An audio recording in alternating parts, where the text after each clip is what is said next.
I'm an innocent man. We will prove that again. 7 years of proving it, and here we go again. Very unfair, but that's the way it is. He's right about one thing. Once again, Donald Trump will have to prove his innocence. But this time, the indictment is far more serious. The federal government of the United States, for the first time ever, is set to charge a former president with a crime.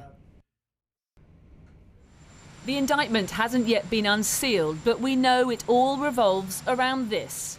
The moment in 2021 when Donald Trump left office and took with him dozens of boxes that included classified and top secret documents that rightly belonged to the government. They all ended up at Trump's Mar-a-Lago estate in Florida, and 15 boxes were subsequently returned to the National Archives.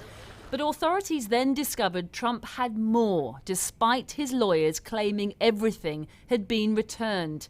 So the Justice Department ordered an unprecedented raid of Mar-a-Lago, where the FBI retrieved over 100 additional documents, some with the highest level of security clearance. Had Donald Trump returned the documents at the start when he was first asked, the matter would likely now be closed. There's nothing inherently criminal in removing documents from the White House by mistake. But he didn't simply return the documents. And it's Trump's actions to allegedly retain the documents and allegedly obstruct federal authorities from retrieving them that are now at the heart of the government's criminal case against him. In true Trump style, he wanted to be first to break the news, saying on his Truth Social platform last night, "I have been summoned to appear at the federal courthouse in Miami on Tuesday at 3 p.m. I never thought it possible that such a thing could happen to a former president of the United States. I am an innocent man." This is Today. Cue TV network mayhem. Breaking overnight, Donald Trump becomes the first former president ever to face federal criminal charges. Donald Trump is indicted by the Justice Department. His lawyer even appeared on CNN, giving details about the 7 criminal charges waiting for Trump in Miami.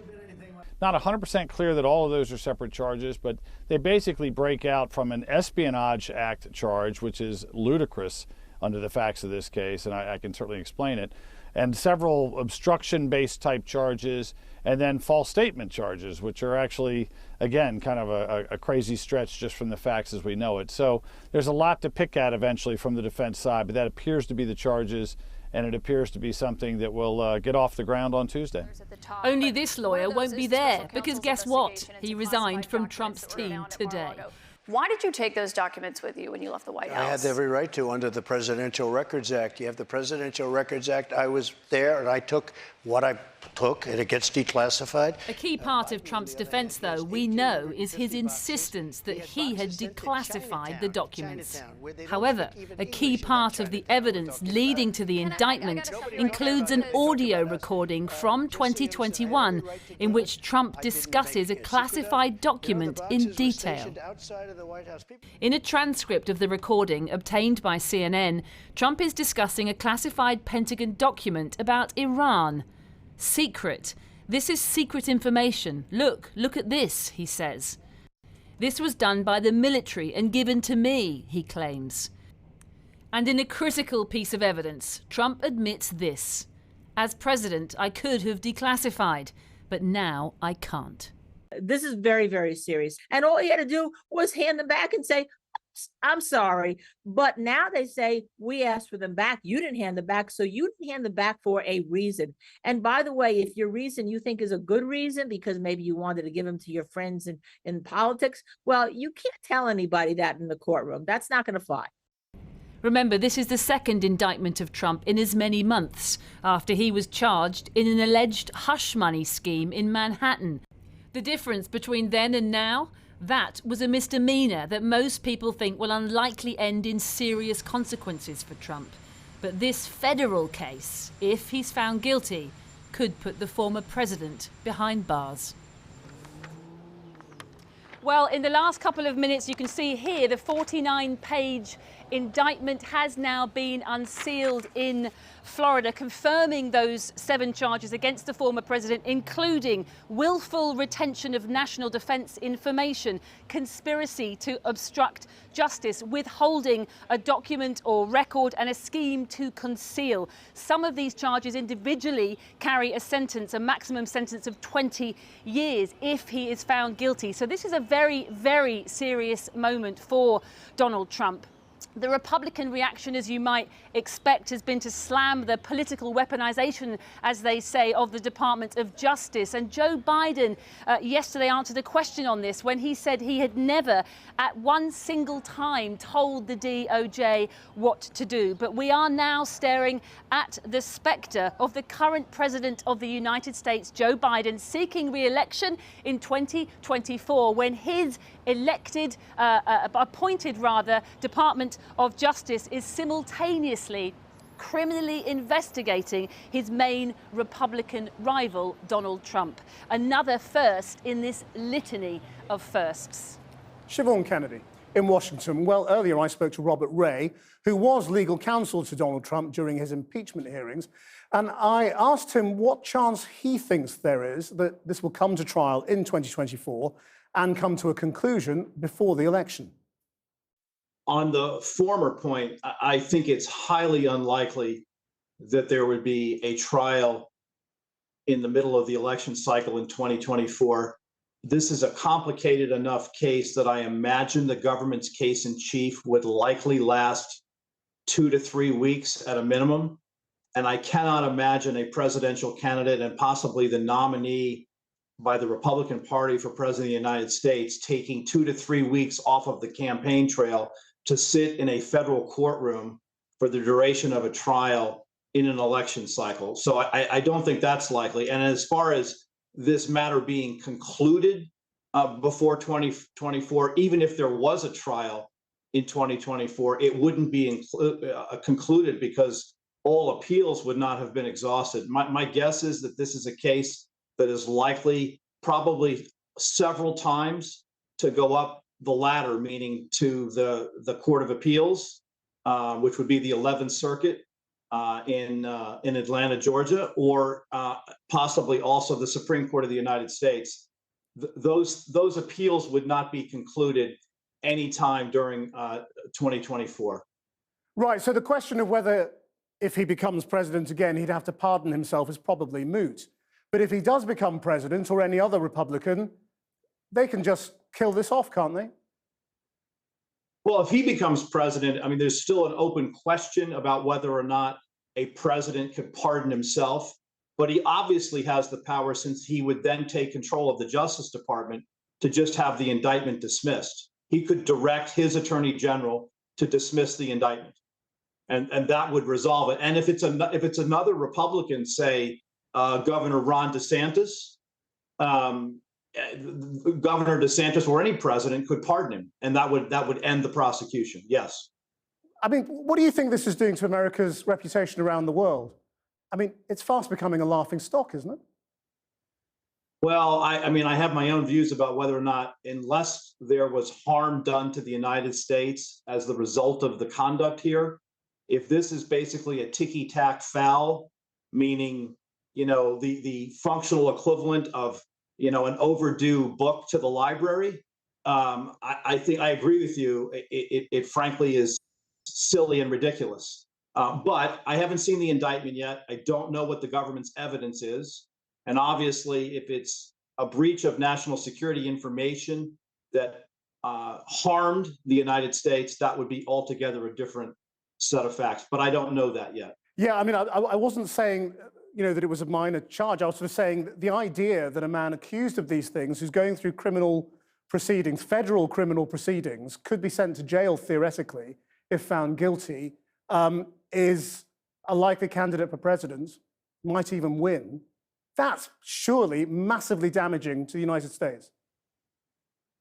Look, my object always, when I held the job as independent counsel, was to keep a firm eye and look out for always what's in the best interest of the country. I do not think this prosecution, whatever it is is in the best interest of the country. And I worry about that. And I think the United States should be worried about that. But isn't getting to the truth and prosecuting criminals in the best interests of America? Not always. And you know, people say, well, there's a set of facts here and that would compel any prosecutor to bring charges. I don't believe in the notion, having served as a prosecutor for 13 years, I don't believe there's ever a set of circumstances where a prosecutor is compelled to prosecute. It's always a matter of discretion.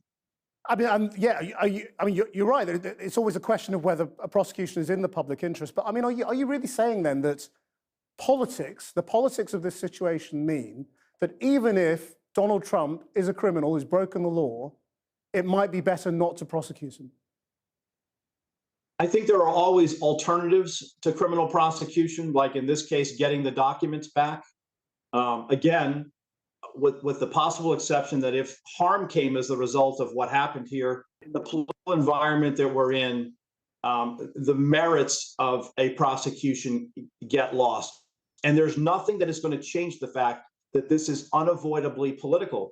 This is a case brought by the Justice Department that is in the control of President Biden against his rival, who is likely to be, based upon poll numbers, his opponent in the presidential election in 2024. That is unavoidably political. Robert Ray, thank you very much for your time. Thank you. Well, I'm joined now by the chairman of Republicans Overseas UK, Greg Swenson. Thanks for coming to the studio. Donald Trump's going to be spending an awful lot of time jetting on his plane from one courtroom to another. I mean, you know, 2 criminal charges so far, 2 court cases, another one probably coming down the line, maybe more. Surely it would be better for your party if at this stage he just recused himself and didn't run. Well, I don't know that he has that in him to recuse himself. I mean, would you like him to? It would be much better if he did, but I wouldn't want him to do it because of this. I would want him to do it because he might have. Well, because of being in court on criminal charges. No, because then you're basically rolling over to the mob that's put you in that position. And I think I would rather have the voters decide, and the voters should decide who they want to be the candidate, who would be the best president, not let the Justice Department decide for them. And I think that's the pushback you'll see from the voters. But don't you live in a country where the courts decide, where juries decide whether someone is guilty or not? And he's charged with some serious offenses. And as Robert said, there's, most of these crimes are not, they don't get to the indictment level. They have discretion in the courts, both federal courts and state and local. And so you saw that with the Alvin Bragg case. They elevated a misdemeanor up to a felony. Meanwhile, in the same city in New York, they're constantly downgrading violent felonies to misdemeanors. So they have that discretion. I don't agree with the latter, but I think that there has to be some proper discretion in these cases. I wonder when fellow Republican candidates like Ron DeSantis will come out and say, this man cannot be president again. Yeah, it's a great point, Matt. And you've seen it already with some of the candidates. Asa Hutchinson, Chris Christie last night basically said the same thing in his own way. But not Ron DeSantis. No, because I think you can be, and both opponents of Trump in the election as well as critics of Trump. You can be both. You can criticize Trump for other reasons. There's other reasons. But is the reason why they're not coming out against him, and this is a man who's going to spend a lot of time in court, is the reason why they're not coming out against him is because they are afraid of their own base in the Republican Party, who's very loyal to Donald Trump. There is speculation that that's the case, but what I'm saying is you can be a critic of Trump, but also understand that this weaponization of the Justice Department is unfair to President Trump and to the party. So, you can take either view, but it's not mutually exclusive. So I think you'll see some critics of him, Mike Pence, for example, Bill Barr, former Attorney General, who are critics of the president. But in this case and in the other indictments, they're saying this is not right. This is a banana republic when you're indicting your opponent. But they're also critics of the president because they have tiny, tiny approval ratings at the moment, whereas Ron DeSantis has at least a fair chance of trying to beat Donald Trump. Yeah. I mean, is the fact here, the unavoidable fact that your party, the party of Abraham Lincoln, is held hostage by Donald Trump and his weaponization of the various cases against him. But Matt, you have to realize that he was the president only 2 years ago. So it's quite natural for an incumbent president to be considered the front runner or the leader in the party. But no incumbent president, no previous president has ever gone to court the way that and he's no done. previous president has had his Justice Department indict a former president and your political opponent. Again, that looks very banana republic. But I think what you'll see is Trump's numbers do very well when he has these indictments. And you saw that in the raid on Mar-a-Lago. You saw it on the Alvin Bragg thing. But then it fades. And an incumbent president polling below 90 never wins. Final quick question to you. Can you really, hold your head up high and represent your party and the United States with Donald Trump in court trying to get back into the White House, possibly as the White House is the only way of getting him out of jail again? I think you'll see a lot of Republicans support him in this trial and in all of the other indictments and all the other trials, going back to the Russia collusion hoax 7 years ago. So you'll see support for what's right, even if you don't want Trump to be the candidate. Okay. You could vote for somebody else. Got to leave it there. Greg Swenson, thanks very much. Thanks, Matt.